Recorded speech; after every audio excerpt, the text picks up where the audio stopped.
Good morning, student.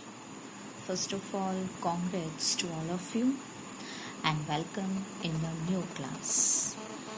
Now we can start our teaching portion. Today I am going to teach you our first chapter from our English textbook, that is the best Christmas present in the world. So from the chapter name, some idea comes in our mind that the Christmas festival, so story may relate with the Christmas festival and some present, that is the gift, which relate with the Christmas festival. Before you read, there are some dates or periods of the time in the history of the world that are so significant that everyone knows and remembers them. The story you will read mention one such date and event, a war between the British and the German in 1914. So we all know that our history is full of dates or periods, and we remember such events from these dates or periods. So this story is also related with one such date and event, a war between the British and the Germans in 1914.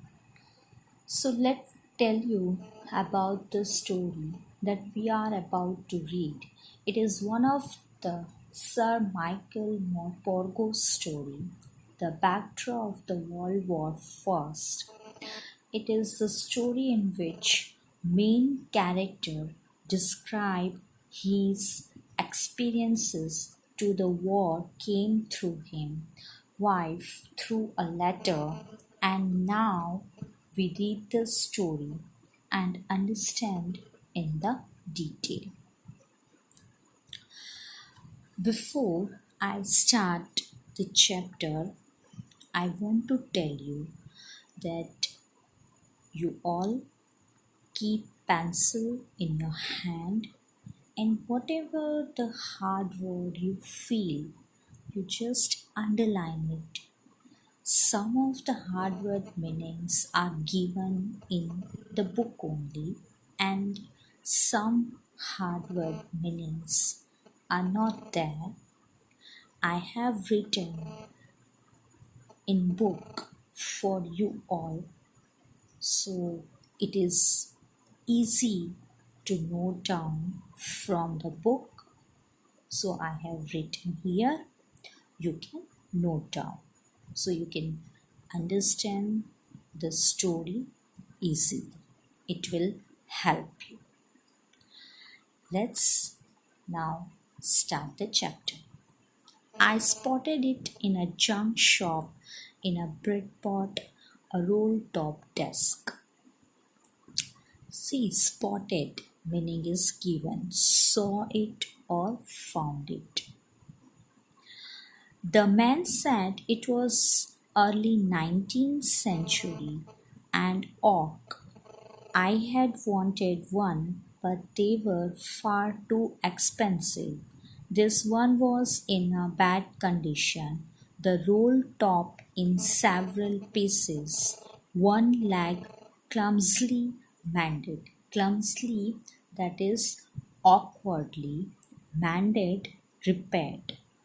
Scorch marks, that is burning marks, all down one side. It was going for very little money.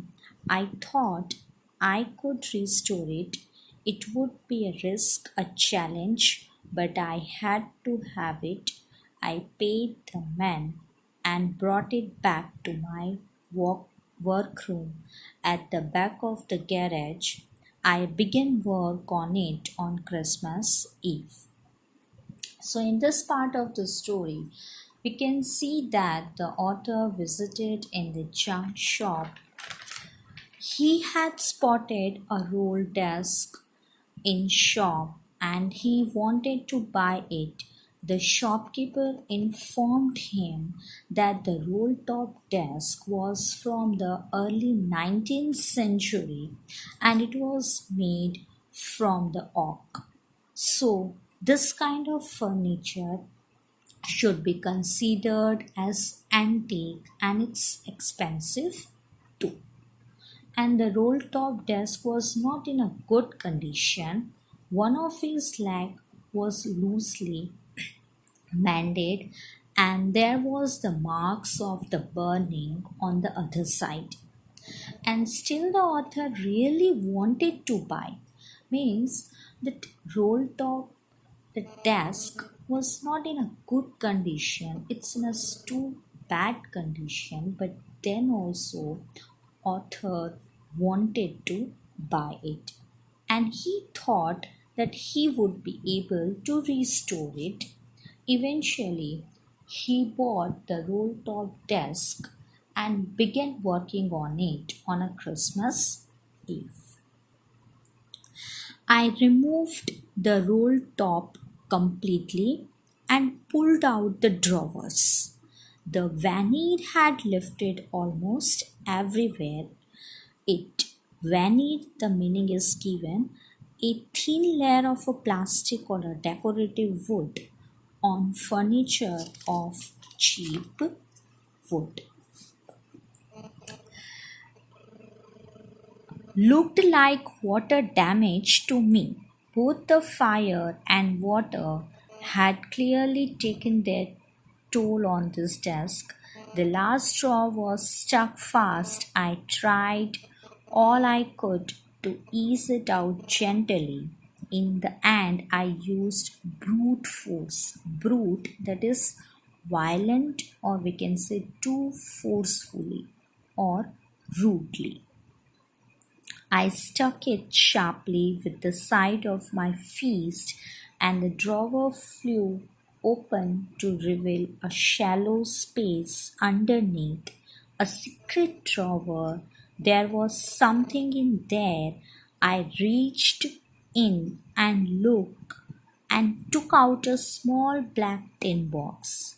Sellotaped to the top of it was a piece of lined note paper and written on it in a shaky handwriting, Jim's last letter received January 25, 1915 to be buried. Buried we can say placed or hidden underground, or in Hindi we can say dafnaya with me when the time comes. I knew as I did it that it was wrong of me to open the box, but curiosity got the better of my scruples.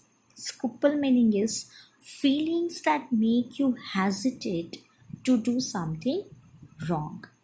It usually does. Inside the box, there was an envelope. The address read Mrs. Jim Macpherson, 12 Copper Beaches, Bridport, Dorset. I took out the letter and unfolded it. It was written in a pencil and dated at the top December 26, 1914. So, in this paragraph, it is given that he removed the roll top completely and pulled out the drawers since the veneer. Veneer, it's a thin layer of the plastic or the decorative wood or furniture of the cheap wood had come out from many places, so author that it was damaged due to water exposure. The last straw was stuck fast. Stuck fast, that is a shut tightly. So because of that, it couldn't come out easily. So the author tried to remove it forcibly, and when the drawer flew open, he could see shallow space underneath, and there was a secret drawer. So author find inside there was a secret drawer. And guess what? There was something in there. He took out the small black tin box, and on the top of the tin box, there was a note said that Jim last letter.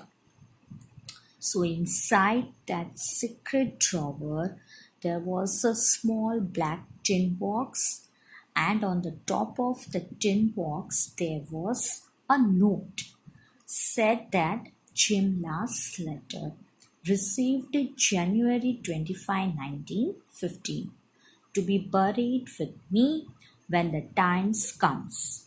And now it's such a bad habit to read someone's letters, but curiosity got the better of the author.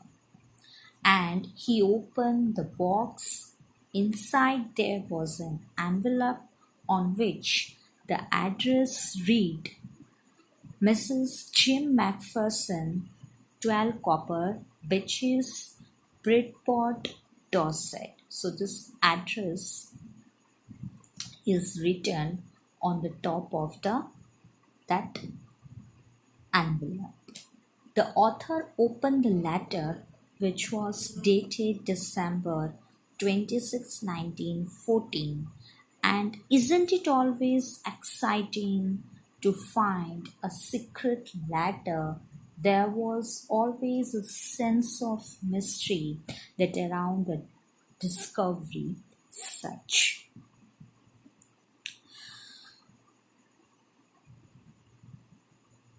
Now, so author find some secret letter inside the secret drawer.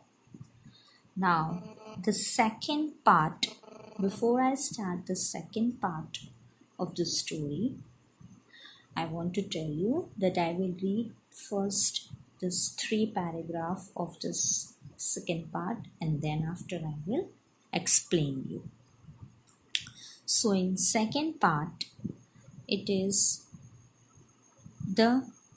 was about the letter which was written by the Jim Macpherson to her wife Connie. Dearest Connie, I write to you in a much happier frame of mind because something wonderful has just happened that I must tell you about at once. We were all standing in our trenches yesterday morning. Christmas morning.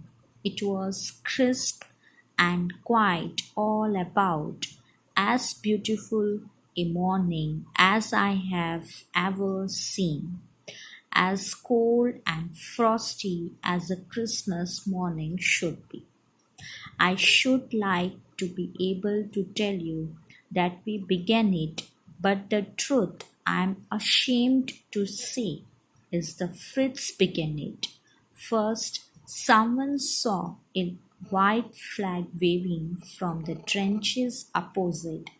Then they were calling out to us from across no man's land, Happy Christmas, Tommy, Happy Christmas. When we had got over the surprise, some of us shouted back, Same to you, Fritz, same to you. I thought that would be that we all did, but then suddenly one of them was up there in his great coat and waving a white flag. Don't shout, let's, someone shouted, and no one did. Then there was another Fritz up on the parapet and another. Keep your hats down, I told the men. It's a trick, but it wasn't. One of the Germans was waving a bottle above his head. It is a Christmas day, Tommy. We have snaps, we have sausage, we meet you. Yes, by this time there were dozens of them walking towards us across no man's land and not a rifle between them. Little Private Maurice was the first up. Come on, boys. What were what are we waiting for? And then there was no stopping them. I was the officer. I should have stopped them there and then, I suppose, but the truth is that it never even occurred to me I should. All along their line and ours, I could see men walking slowly towards one another, grey coats, khaki coats, meeting in the middle, and I was one of them. I was part of this in the middle of the war. We were making peace. So, in this second part, the actual letter it started that what was written by the Jim Macpherson, what he wrote inside the letter. So Jim writes to Connie that dearest Connie, something wonderful had happened today. Now, Jim was in the war front and he was one of the soldiers from British Army who are who are there to fight against German army. In this particular paragraph, there are two special words written, Fritz and Tommy. It's a name, Fritz for a German soldier, Tommy a nickname given to British soldier. So they don't know each other name, so they address to each other by this nickname. So now on that particular morning, next day was Christmas. On this particular morning, when Jim had written this beautiful letter, he explained in this letter that both the soldiers were sat in their trenches, long deep ditches. Trenches means long deep ditches in the ground where soldiers hide from the enemy.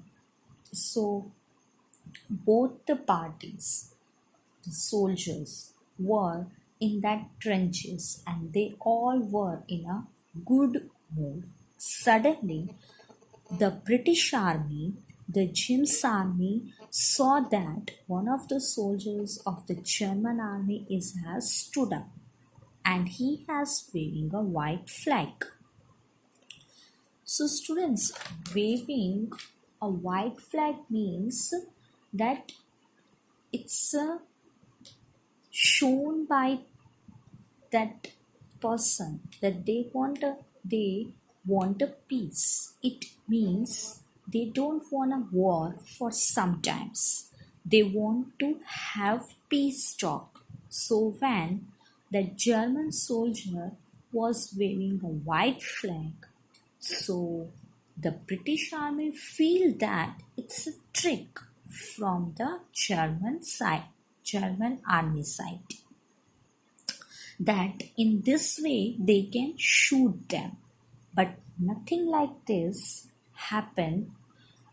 One by one, all the German soldiers came walking out from the trenches and walking towards the British army.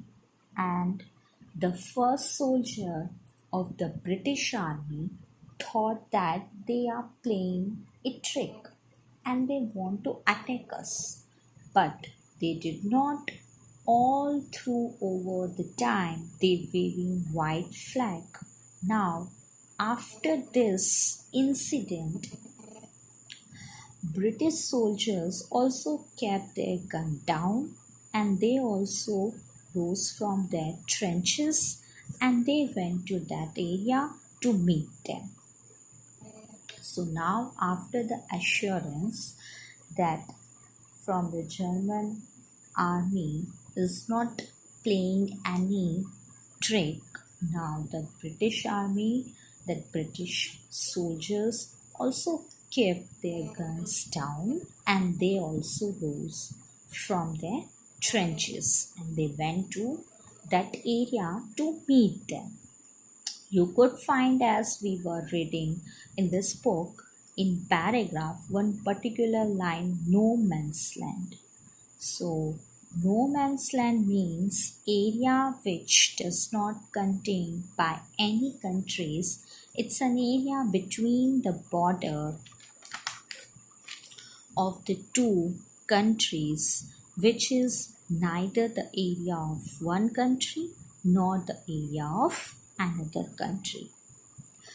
So that area called as no man's land. Both the armies came into that no man's land and they started to interact with each other.